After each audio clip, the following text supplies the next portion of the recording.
The stillness of Coastline Park in Sanford, Florida, was shattered on the night of November 11th, 2022. It was a discovery made by routine patrol, but what they found was anything but routine. It was the scene of a cold, calculated murder where the victim was not merely robbed of her life, but of her future.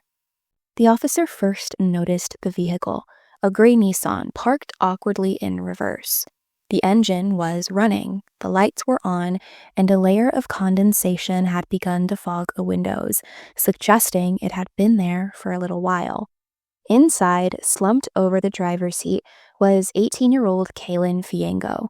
She was lifeless, her body bearing the tragic, immediate confirmation of a fatal gunshot wound to the head.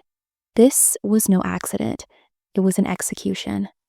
The meticulous processing of the scene yielded critical early evidence. The driver's side window was the only one lowered. There was blood both on the ground and on the exterior of the car doors, suggesting the violence had occurred immediately outside or right at the threshold of the vehicle.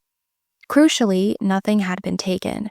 Kaylin's personal effects, her phone, her purse, her money, were all still present. Robbery was emphatically ruled out as a motive. The only item recovered near the victim that seemed to hold the key to the senseless violence was an ultrasound image resting near her body. It quickly became clear. The motive for this murder was deeply personal, rooted in Kaylin's life and the secret she carried with her. To understand the scope of this crime, we must first know who Kaylin Marie Fiengo was. At just 18, she was a dedicated mother to her 1-year-old son, Ace. She was an early high school graduate, ambitiously pursuing a nursing degree at Seminole State College. Her life was characterized by responsibility, love, and immense bravery. At the time of her death, she was approximately 12 weeks pregnant with her second child. The senseless violence inflicted upon this young woman, a mother who was actively building a future for her children, shocked the community to its core. The initial hours of any homicide investigation are critical, but in this case, a crucial witness provided an immediate and laser-focused direction for the detectives. As investigators processed the scene, Kaylin's friend Simone arrived. She had been worried after failing to reach Kaylin and used the Find My iPhone app to track her location to Coastline Park. She informed the officers that Kaylin was there to meet the father of her second unborn child, 21-year-old Donovan Faison. The seriousness of this meeting was underscored by an eerie detail provided by the father of Kaylin's first child. Just hours before her murder, as Kaylin dropped off their son, she made a deeply unsettling comment. "I hope I don't get punched in the stomach." This chilling premonition suggested Kaylin knew she was walking into a volatile, potentially dangerous situation regarding her pregnancy. Donovan was immediately established as the primary person of interest. When Donovan was brought in for his initial interview, his statements and overall demeanor were marked by denial and a distinct lack of cooperation, raising immediate red flags for experienced detectives. He was attempting to sever all ties between himself and Kaylin, claiming their relationship was purely sexual and that his last contact with her was sometime in early October or even September. He explicitly and repeatedly denied any plan or intention to meet Kaylin at Coastline Park on the night of her murder. He claimed he was home with his 1-month-old baby while his girlfriend was out at a club in Orlando. When confronted about the pregnancy, he admitted that he had mentioned the idea of an abortion, as he stated he did not want another child. But he maintained he did not believe the baby was his. However, it was his refusal to cooperate that spoke volumes. Donovan flatly refused to provide the passcode to his phone, a standard investigative request, and even refused to give the detectives his mother's address, despite her living in close proximity to the crime scene. His early and repeated attempts at deception were later described by the prosecution as a sequence of lie after lie after lie. This consciousness of guilt compelled investigators to secure the necessary search warrants, knowing the definitive truth would be found in Donovan's digital life. In the modern landscape of criminal justice, a suspect's digital footprint often serves as an unfiltered, irrefutable witness. For the prosecution in Kaylin Fiengo's case, Donovan's cell phone became the cornerstone of their argument, providing a crystal-clear narrative of motive and premeditation.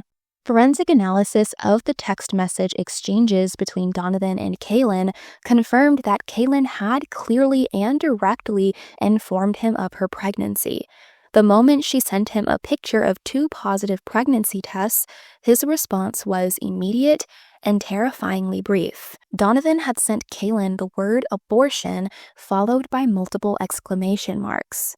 The digital communications revealed that Donovan was living a double life. He was cohabiting with another woman with whom he had a 1-month-old infant. Faced with the inevitable exposure of his infidelity and the prospect of a second child he was desperate to avoid, Donovan developed a plan to eliminate what he perceived as the source of his problems, Kaylin and her unborn child. The most damning piece of evidence, which the prosecution interpreted as a clear plan for murder, was a message Donovan sent to his friend Woody just days before the murder, right after Kaylin sent him the ultrasound image. The text message read, "On my brother's grave, I'm gonna crop her out." The prosecution argued that the phrase was a chillingly explicit statement of his intent to end Kaylin's life. Following Kaylin's murder, Donovan took deliberate and clumsy steps to cover his tracks, actions that demonstrated a clear consciousness of guilt and a calculated effort to evade police. First, he tried to create a false alibi. On November 12th, the day immediately following her murder, Donovan posted a photograph on Instagram to suggest he was hundreds of miles away in Virginia. Investigators quickly determined this was a fabricated alibi. The photo was old, time-stamped from February of that year. Second, he had attempted to obscure his true location on the night of the crime. Messages recovered from his primary girlfriend revealed that Donovan had deliberately turned off his location services. Her suspicious texts would question Donovan's whereabouts and his current location. In one of the texts, she exclaims, "Where the F are you?" Finally, his fear of being caught was laid bare by his own search history. In the days following the murder, Donovan made several highly incriminating internet searches on his phone, with these searches reading how to clear your location history on settings, and perhaps most telling, if your phone is turned off, can your IP address be tracked?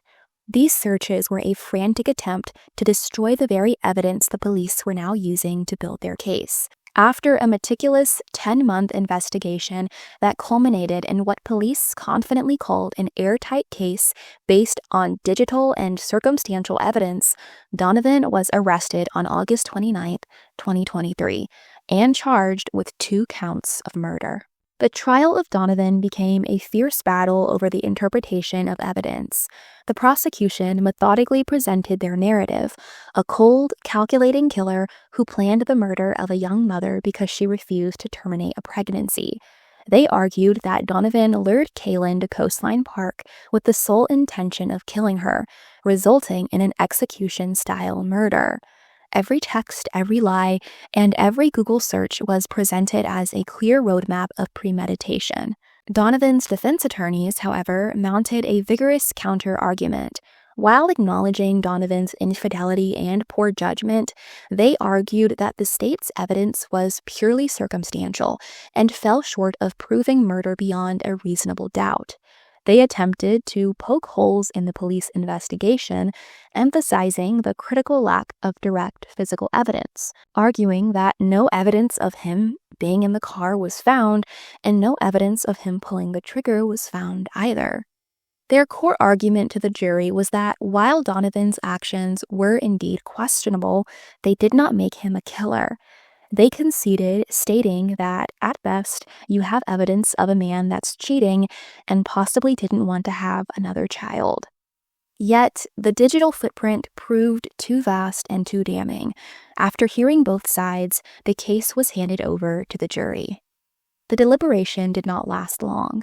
The jury returned a verdict that affirmed the prosecution's narrative of a calculated, premeditated act. Donovan was found guilty on all counts: first-degree premeditated murder, killing of an unborn child, and burglary of a conveyance with an assault or battery. The guilty verdict was only the end of the first chapter. The trial immediately moved to the penalty phase, where the ultimate consequence for Donovan's actions would be determined. Prosecutors argued for the death penalty, citing the statutory aggravators including the cold, calculated, and premeditated nature of the killing and the heinous commission of the murder during another felony, which was the burglary of Kaylin's car. The jury was tasked with recommending either life in prison or death. After careful deliberation, they returned a decisive recommendation. By a vote of 11-1, the jury recommended that Donovan be executed for his crimes. This supermajority recommendation was a direct consequence of a recent change in Florida law. Previously, a unanimous jury decision was required for a death sentence. However, the law was amended in 2023 to allow the death penalty to be imposed with a supermajority vote of at least 8 out of 12 jurors. The final sentencing decision now rests with the presiding judge.